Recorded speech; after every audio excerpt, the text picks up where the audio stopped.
Welcome to our channel engineer choice tutor.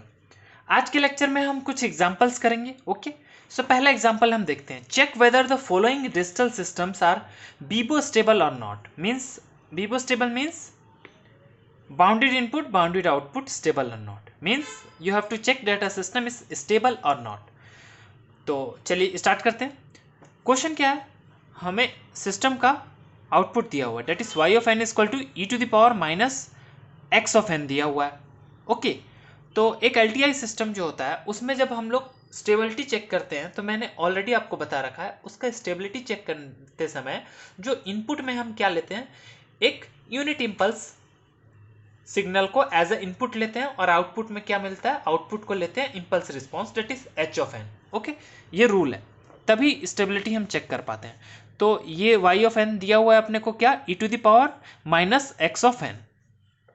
तो क्या करना है आपको, if x of n is equal to del of n, okay, x of n की जगह डेल ऑफ एन लेना है, then we know that then y of n becomes what, y of n क्या हो जाएगा, एच ऑफ एन। ओके, ये चीज आपको याद रखनी पड़ेगी, यही सिंपल सा प्रोसेस है। तब आपका क्या हो जाएगा, द इम्पल्स रिस्पॉन्स इज क्योंकि आपको स्टेबिलिटी चेक करनी है ना किसी सिस्टम की, तो आपको इंपल्स रिस्पांस तो निकालना ही पड़ेगा। ओके, ये बात आप याद रखिए। तो इंपल्स रिस्पांस कैसे निकलेगा, जब इनपुट में आप क्या लगाएंगे, यूनिट इंपल्स सिग्नल लगाएंगे, that is del of n. जब लगाएंगे तभी ना आपको मिलेगा क्या, इंपल्स रिस्पांस, तभी तो मिलेगा अपने को। तो ठीक है, तो the impulse response that is what, that is h of n is equal to e to the power, e to the power क्या था, माइनस एक्स ऑफ एन था। तो अब क्या हो जाएगा, एक्स ऑफ एन की जगह आपको क्या रखना है, डेल ऑफ एन रखना है। तो क्या हो जाएगा, e to the power minus del of n. तो ये आ गया अपना impulse response, that is h of n is equal to e to the power minus del of n. अब वैल्यूज रख लीजिए, कुछ वैल्यूज पे चेक कर लीजिए। मान लीजिए व्हेन एन इक्वल टू 1 या फिर एन इक्वल टू 0 है, जब एन इक्वल टू 0 है मतलब एच ऑफ 0 क्या हो जाएगा, एच ऑफ 0 हो जाएगा अपना e to the power minus del of 0। Okay, और हमें मालूम है कि अपना जो डेल ऑफ एन होता है वो 1 कब होता है, वो सिर्फ एक ही पॉइंट पे 1 होता है, एट एन इक्वल टू 0 वाले पॉइंट पे। ये चीज हमें मालूम है।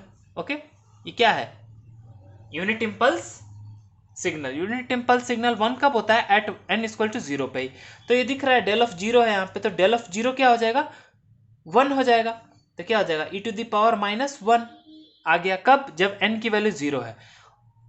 नेक्स्ट केस क्या ले लेते हैं, व्हेन n इक्वल टू 1। अब जब n को आप 1 रखिए तो क्या मिलेगा, h ऑफ 1। तो h ऑफ 1 क्या हो जाएगा, e to the power minus del of 1।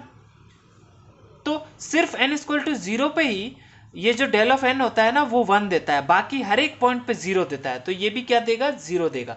तो क्या हो जाएगा, e to the power minus of 0, that is nothing but ये क्या दे देगा, 1 दे देगा। वैसे ही आप अगला पॉइंट n इक्वल टू 2 भी रखिएगा ना, तो यहाँ पे क्या मिलेगा, डेल ऑफ 2, तो फिर से 0 मिलेगा, यानी अब 1 1 1 1 ही मिलेगा हर एक केस में। कहने का मतलब अब n इक्वल टू 2 भी रख के देख लीजिए आप, तो h ऑफ 2 क्या हो जाएगा, h ऑफ 2 हो जाएगा e to the power minus del of 2। Okay, और डेल ऑफ 2 भी क्या मिलता है अपने को, 0 ही मिलेगा ना, तो ई टू दावर माइनस 0 हो जाएगा, that is nothing but equal to 1 ही हो जाएगा। तो यहाँ से क्या मालूम चला, यहाँ से ये मालूम चला, इन जनरल एक्सप्रेशन लिख लिया जाए तो इन जनरल हमें क्या मालूम चल रहा है कि जो अपना एच ऑफ एन है ना, जो h of n that is impulse response, वो क्या है, ई टू दावर माइनस 1 है और 1 है, यही दो वैल्यू मिल रही है। कब कब, ई टू दावर माइनस 1 कब मिल रहा है, जब n की वैल्यू 0 है, और बाकी सारे पॉइंट पे जब n की वैल्यू 0 नहीं है, उन सभी पॉइंट पे क्या मिलेगा आपको, 1 मिलेगा। इतना समझ में आ रहा है। ओके, अब आगे देख लेते हैं। So the necessary and sufficient condition, so the necessary and sufficient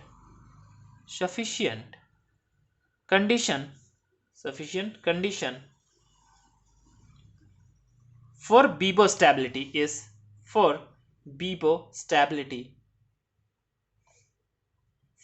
stability is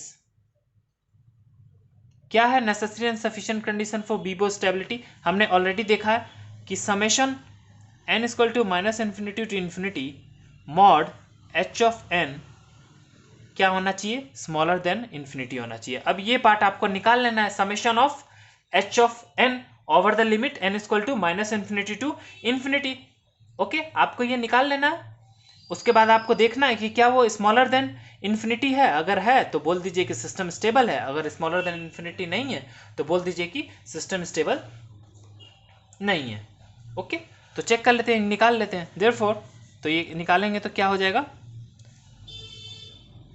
h of zero से, ओके, h ऑफ जीरो से देख लेते हैं। So summation n equal to minus infinity to infinity, okay, infinity mod of h of n is equal to what? h of 0 plus h of 1, it is mod, plus mod h of 2 plus so on plus up to मान लीजिए h of n तक भी आप जाते हैं।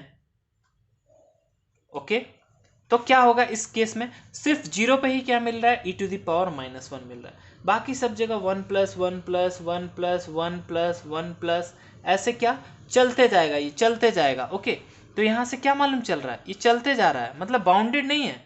इस ये जो है इसका सम वो इन्फिनिटी तक जा रहा है, हमें नहीं मालूम है कहाँ तक जा रहा है। ओके, तो क्या हुआ यहाँ पे? Since the given sequence, since the given sequence,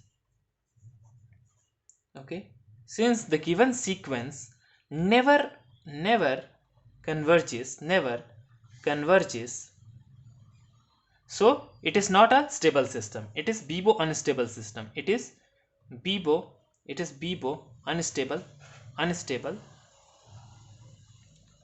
unstable system। Okay, इतना समझ में आया? ये क्या है? बीबो अनस्टेबल सिस्टम है। Is it clear? तो क्या हुआ? Summation of n equal to minus infinity to plus infinity mod h of n क्या मिल गया? e to the power minus one plus one plus one plus one and so on. तो इसका summation क्या हो जाएगा? इक्वल टू इन्फिनिटी हो गया। जैसे ये चीज इक्वल टू इन्फिनिटी आ गई, मतलब सिस्टम अपना क्या है? अनस्टेबल है। तो सिस्टम क्या है अपना? सिस्टम अपना है अनस्टेबल सिस्टम। ओके, इतना क्लियर है? अब कुछ लोग को